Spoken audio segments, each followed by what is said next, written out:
Fantasy draft season is among us. This by far is the best time of the year. Fall's just around the corner. Some of the big holidays are here. And of course, fantasy football is here now.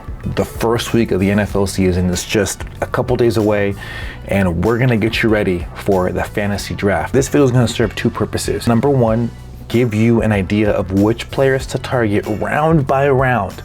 So that way, say if you get stuck in, we'll say round 2 through 4, and there's the same players that you tend to see around that range but don't know how to make up your mind, this video is going to help you with that. And this video is going to also help those of you that maybe joined a fantasy football league and you wanted to join to be a part of the guys. You know what I'm saying? Like you're at work and someone asks you, hey, do you want to join my fantasy football league? And you're just like, man, everyone else is in it, why not me? This video is going to help you be smarter. I'm going to give you a breakdown of each round, which players to target within each round, and I'm going to give you statistics that make you sound smart. So make sure to pay attention, because we're going to get right into it right away, because we have a lot of rounds to get to.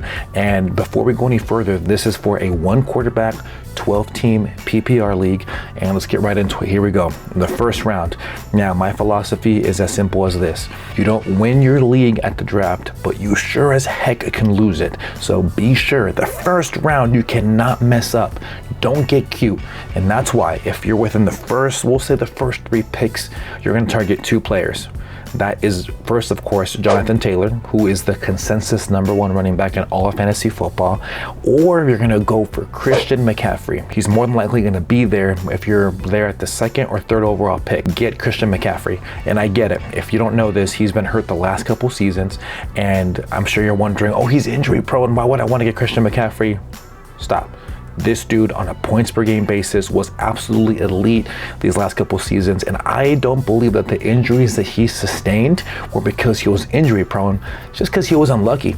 And on top of that, he had an upgrade at the quarterback position with Baker Mayfield. Check out these stats that I was able to look up. Of Baker Mayfield's completions, 61 of them went to the running backs, making that 24% of his completions went to the running backs in 2021. Now, he was around Nick Chubb as well as Kareem Hunt. Kareem Hunt is a pretty good pass catcher. He's not at the elite level where Christian McCaffrey's at. So with the upgrade at quarterback and with what I believe will be a better season from an injury standpoint for Christian McCaffrey, he's a surefire pick at this range. So be sure, remember, if Jonathan Taylor is not available, which it probably is not going to be, get Christian McCaffrey. Don't get Austin Eckler. Don't get Derrick Henry. Get Christian McCaffrey. Now, if you're picking between the middle and last few picks of the first round, you're going to target these 2 running backs, and that's Joe Mixon and DeAndre Swift. If both of those are available, you're going to prioritize DeAndre Swift, and here's why. DeAndre Swift has elite potential upside to be the #1 overall running back in 2022. And just check out these stats. So we're going to first look at what he did in 2021. Among the top 24 running backs in 2021, DeAndre Swift was a top 5 running back in the following categories: receptions, receiving yards, and targets.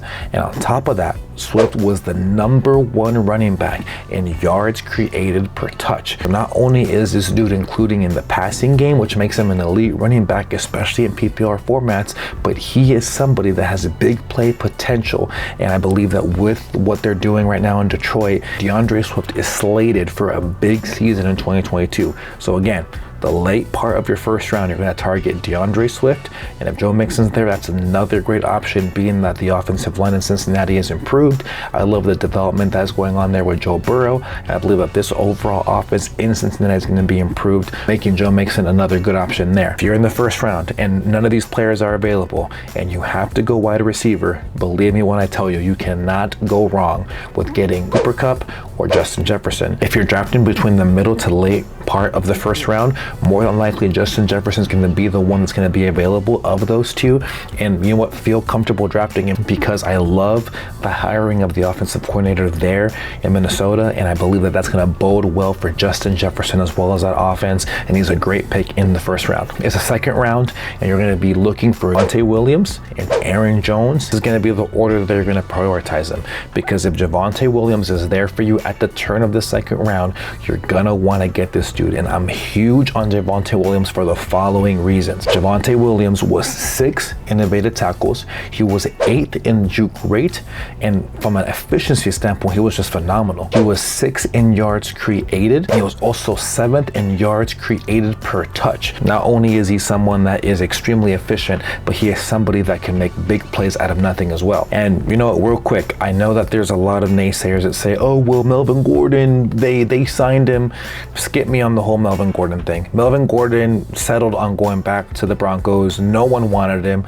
And the thing is, there's even a report that Melvin Gordon himself, watch, you know what, check this out. I'll show you something real quick. It says here, in this article that I found, Melvin Gordon himself said that the coaching staff wants, quote unquote, Javonte to be the guy. So I don't care if Melvin Gordon's there, Javonte Williams is going to be the #1 guy, and with that is going to be a phenomenal pick for you in the 2nd round, and someone that I believe is going to be huge in 2022. Now, if Aaron Jones is there, I know there's this concern about AJ Dillon being involved. What's the offense going to look like now with Devontae Adams being out? Well, the numbers show that even with Devontae Adams being out, Aaron Jones has been a huge beneficiary of that. If you so happen to not have any of these players available and you have to go with wide receiver, you're going to target this one wide receiver, and that is CeeDee Lamb from the Dallas Cowboys. I also don't mind if you go with any of the tight ends like Travis Kelce, maybe even Mark Andrews, but I'll prioritize CeeDee Lamb for the following reasons. CeeDee Lamb is coming off back-to-back seasons now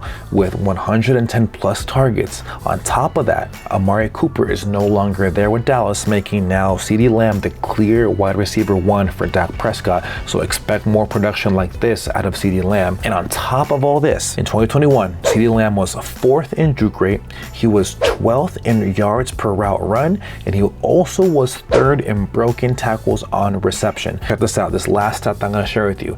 He had 8 games where he had 8 plus targets, and in those games, he averaged 17.9 points per game. So again, if you don't have any other running backs that I just mentioned in the 2nd round, definitely hit draft when you see CeeDee Lamb in the 2nd round. Okay, so now we're on to the 3rd round. You've already got some pretty good picks. Now you're gonna look at these 3 different players. You're gonna look for Michael Pittman Jr., DJ Moore, or Saquon Barkley. The one I'm prioritizing is Michael Pittman Jr. I've been a big fan of this dude since he came into the league, and here's the reason why I'm even bigger on him in 2022. He doubled his targets from 61 in his rookie season to 129 in his sophomore year. Also in 2021, he was 3rd in total route wins. He was 4th in route win rate, also was 8th in win rate versus man coverage. And he did this all with Carson Wentz. And you know, I get the Carson Wentz wasn't necessarily a terrible quarterback, but he wasn't best. But the reason why I'm mentioning Carson Wentz is because now he no longer is there. Now Indianapolis has Matt Ryan, and Matt Ryan, who I believe is extremely underrated,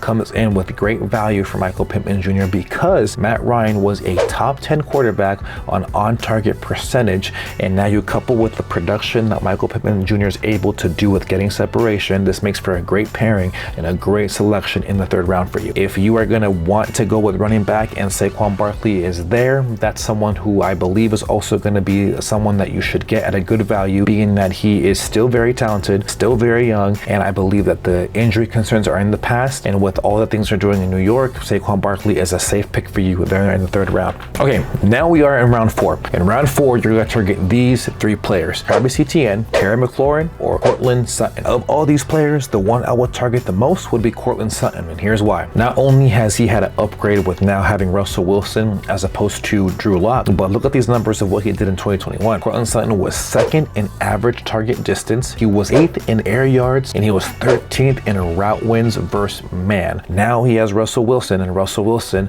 was 4th in completed yards per completion. So this is someone that can not only throw the deep ball, but is also accurate when doing so. And in turn, this gives Courtland Sutton huge potential to be elite in 2022. Now, if he's not available and you're looking to target a running back, this is where you now look to target Travis Etienne. And the reason why I would target Travis Etienne is for the following reasons. Number 1, there's familiarity there with quarterback Trevor Lawrence. And I know we don't have much to really base off of 2021, being that he was gone the entire season. So we're going to just focus on what he did in college. In his final season in college, he actually led the country in receiving yards and was second in receptions from the running back position. And I believe that he's someone that is a safe pick for you in the 4th round if you're looking for a running back. In the 5th round, I'm looking for these 3 players: Allen Robinson, Marquise Hollywood Brown, and Chris Godwin. Of these 3, I probably would lean on Marquise Hollywood Brown, and here's why. Marquise Hollywood Brown is going to benefit from the fact that DeAndre Hopkins is gone for 6 games because of suspension, and with that, he's going to get a lot of those targets that would otherwise go to DeAndre Hopkins. And on top of that, look at what he did in 2021. Marquise Hollywood Brown was 8th in total route wins. He was also 8th in route win rate, and he was 9th in win rate versus man. So not only is this dude able to get separation in man coverage, and he has great speed as we saw in his 40-yard dash coming into the league, he's going to be someone that's going to benefit from having a quarterback that can not only throw the ball deep but accurately in Kyler Murray. If you wanted to go with running back in this round, I would go with A.J. Dillon just because of the usage that he's going to get. And besides, reports have said that they plan on using A.J. Dillon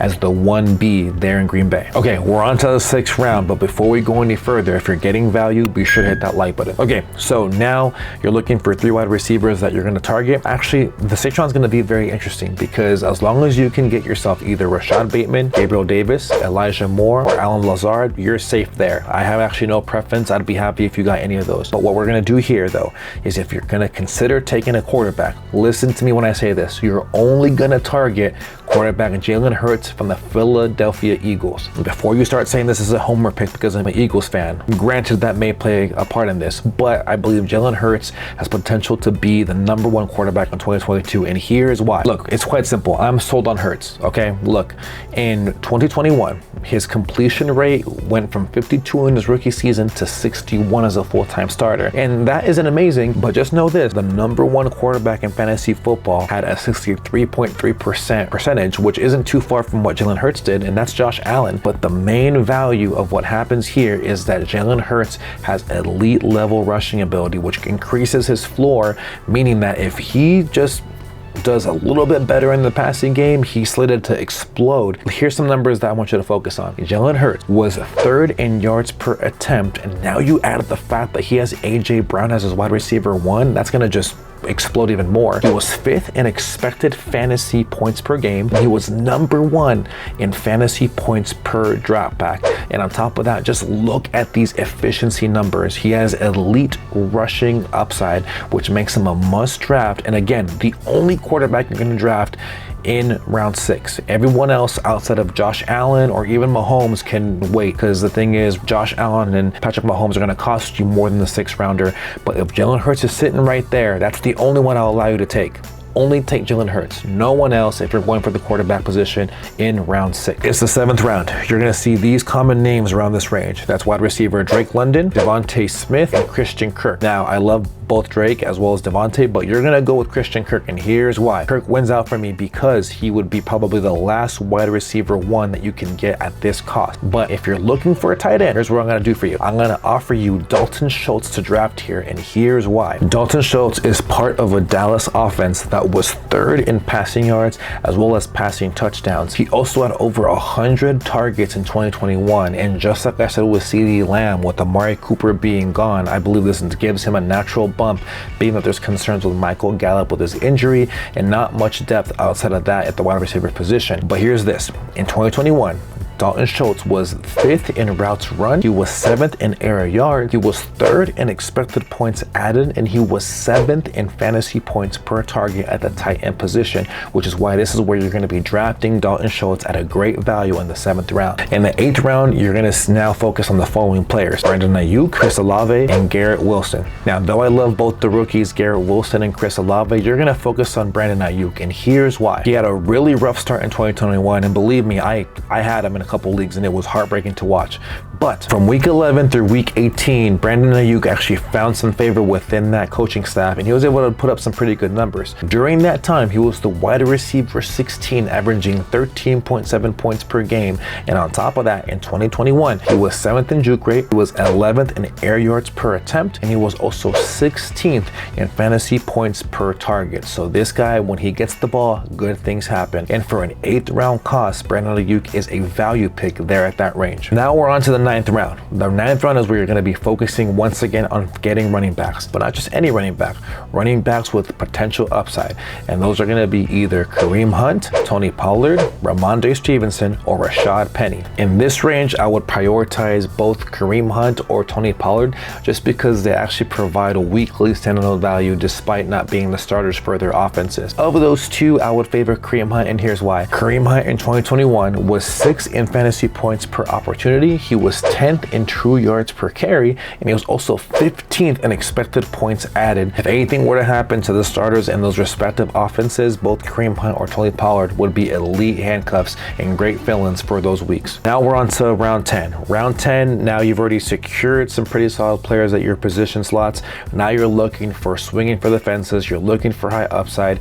This is where you can take some risks, but with those risks, you're going to make some smart ones. And here's some smart risks to take at this round. James Cook, Isaiah McKenzie, or Rondale Moore. Of these three, you're going to prioritize James Cook, and here's why. James Cook is now part of a Buffalo offense that was top 10 in rushing yards as well as rushing touchdowns, which helps his cause during this part of the draft. Cooks was a 94th percentile with his 4.2 40-yard dash. Additionally, Cooks was a pass-catching specialist with big playability in Georgia. During his time in college, there was not one season where he didn't have at least 16 receptions in his first 2 years, and in his final year, he had 27 receptions for the Georgia Bulldogs. Okay, now we're gonna just go over the final rounds, and that's round 11 through 13. During this range, you're gonna draft the following players. You're gonna either get a running back handcuff, or I'm also gonna go over which tight ends to focus on during this range. The rule of thumb for drafting a solid handcuff is getting a handcuff that we know if something was to happen to the starting running back of that offense,